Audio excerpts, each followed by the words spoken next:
Hello. कैसे हैं आप लोग? Welcome to this channel again. Turn your mind यारो। आज एक नई स्टोरी सुनते हैं। एक 42 ईयर्स की लेडी है और उसका नाम नम्रता है। वो अपने छोटे से परिवार के साथ बहुत खुश है।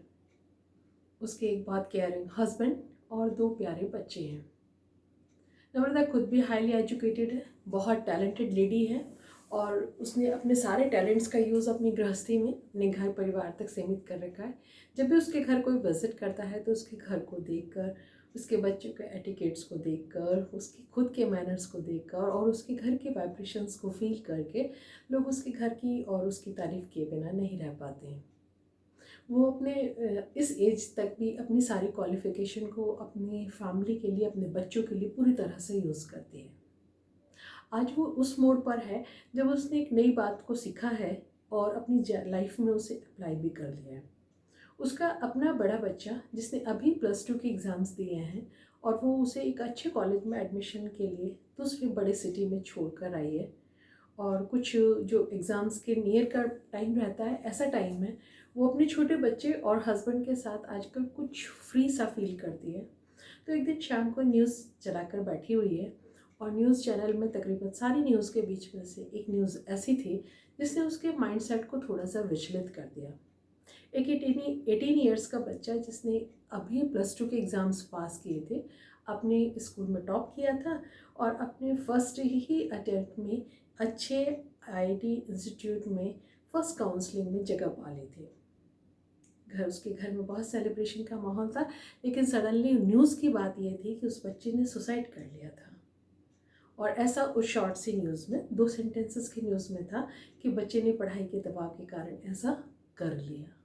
नेक्स्ट डे तक जब उस न्यूज़ से रिलेटेड उसने और रिपोर्ट्स देखी, न्यूज़पेपर्स में पढ़ा, तो पता चला कि ऐसा भी नहीं था कि उसको फैमिली का सहारा ना हो। उसकी proper normal middle class family थी। उसके पापा गवर्नमेंट एम्प्लॉय थे और मदर एजुकेटेड हाउसवाइफ थी। उसकी एक छोटी सिस्टर थी। घर का माहौल बहुत नॉर्मल सा, ऐसा तो बहुत सपोर्टिव था, लेकिन फिर भी उस बच्चे ने ऐसा डिसीज़न ले लिया। नम्रता बहुत विचलित थी। उसे लगा कि जैसे वो अपने बच्चों को समझती है, अपने बच्चों का ध्यान देती है, सारे पेरेंट्स अपने बच्चों का ध्यान क्यों नहीं रखते। आखिर ऐसा क्या था? अगर बच्चा इतना प्रेशर फील कर रहा था, सब कुछ इतना अच्छा था, फिर भी बच्चे ने ऐसा कर लिया, तो बच्चा कम से कम मम्मी से, पापा से, किसी से तो शेयर करता। नम्रता ने ये कोशिश की कि जब भी वो अपनी किसी फैमिली, फ्रेंड, जानकार, आसपास किसी भी ऐसी एज के बच्चे के संपर्क में आती, तो उससे उसकी पढ़ाई का हालचाल जानने की कोशिश करती और अगर बच्चा बहुत ज़्यादा प्रेशर में दिखाई देता तो उस बच्चे को लाइट फील करवाने की कोशिश करती।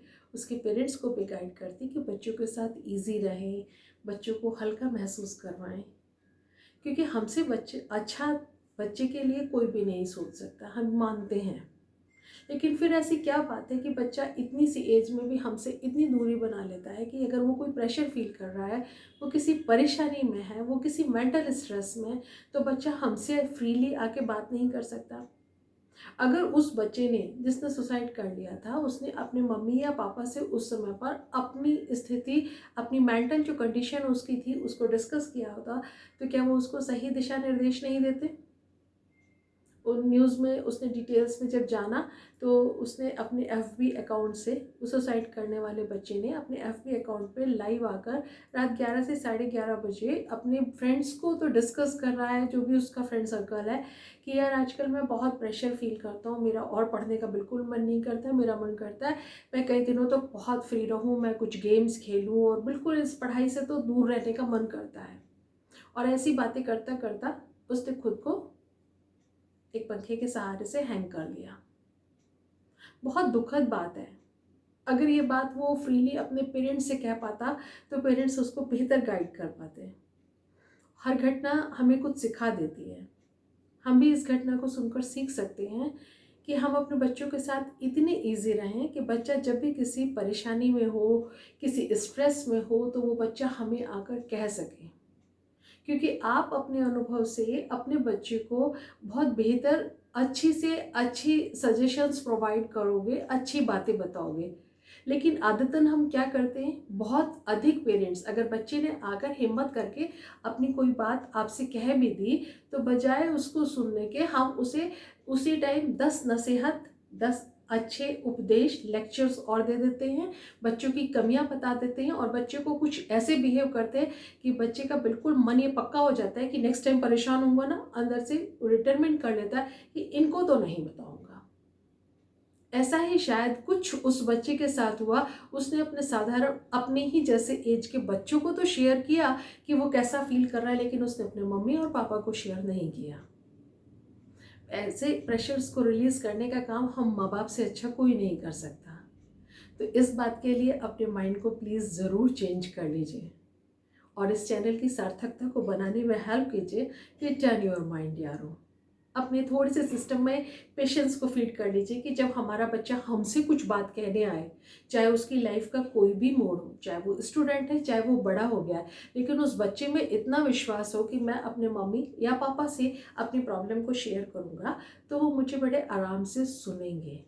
बच्चों के साथ और ज़्यादा फ्रेंडली बने, बच्चे को ईजी फील कराएं। बड़े तो हम हैं, बच्चे तो छोटे हैं। अगर बच्चे से गलती हुई है, बच्चा गलती को एक्सेप्ट कर रहा है, तभी हमको बता रहा है, तो हमें भी थोड़ा सा पेशेंस बढ़ाने की ज़रूरत है। अपने ये पेरेंटिंग के पॉइंट पर थोड़ा सा और ध्यान देने की ज़रूरत है। अगर आप लोगों के माइंड में भी कोई और सजेशंस हैं कि ऐसी परिस्थितियों में पेरेंट्स को बच्चों के साथ कैसे ट्रीट करना चाहिए, तो प्लीज़ कमेंट बॉक्स में अपनी बातों को ज़रूर शेयर कीजिएगा। चैनल को सब्सक्राइब नहीं किया है तो सब्सक्राइब ज़रूर कर लीजिए, बेल आइकन को प्रेस कर लीजिएगा, अपनी फैमिली और फ्रेंड्स के साथ ज़रूर शेयर कीजिएगा, शायद किसी की अनजाने में आप खुद भी मदद कर सकें। नेक्स्ट स्टोरी का वेट कीजिएगा। Till then, bye bye.